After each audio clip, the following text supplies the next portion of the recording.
Washington mornings on the Mall. 105.9 FM. And AM 630. WMAL. It's 8:07. It's a Wednesday morning. Rev up the engines. Let's get to work, people. Brian Neiman, Brian Wilson with you. Was there a victory in the war on speed cameras? Might have been. That I'm launching in Washington, D.C.? I don't know if it was a victory or not, but we'll find out. Chef Geoff Tracy joins us now, who, of course, is a great chef. Got a lot of great restaurants in Washington, D.C., but is also somewhat famous around town for his animosity, I would say, towards speed cameras in Washington, D.C. Right there with you, buddy. Chef Geoff joins us now. Good morning. Thanks for coming on. So I know that you wanted the speed radar camera on Foxhall Road taken down. It's gone this morning, right? Yeah, it's no victory, though. Unfortunately, I think it was construction-based. They kind of put it there to it was a short-term thinking process in terms of where they placed it. And that whole sort of block has become a big construction project, and apparently it's been moved about a week ago. But we're free, sort of northbound, going there to follow the speed limit and not get fined. But the report is that it's actually going to move north on Foxhall and then actually take pictures going southbound. Oh, really? It used to be northbound, now it's southbound up by Foxhall and Cathedral. So this just happens. Did you get a heads up on this? I mean, how do you find information about that? Is that something that's available to the public?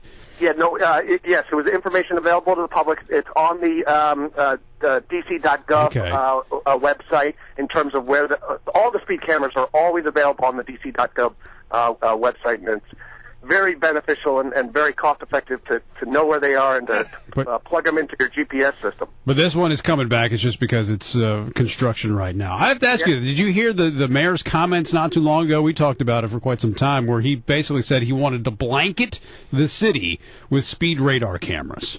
Yes, and I threw something when I read those comments. I hope it wasn't a sharp knife. As opposed to a dull knife. It was like a plate of someone. No.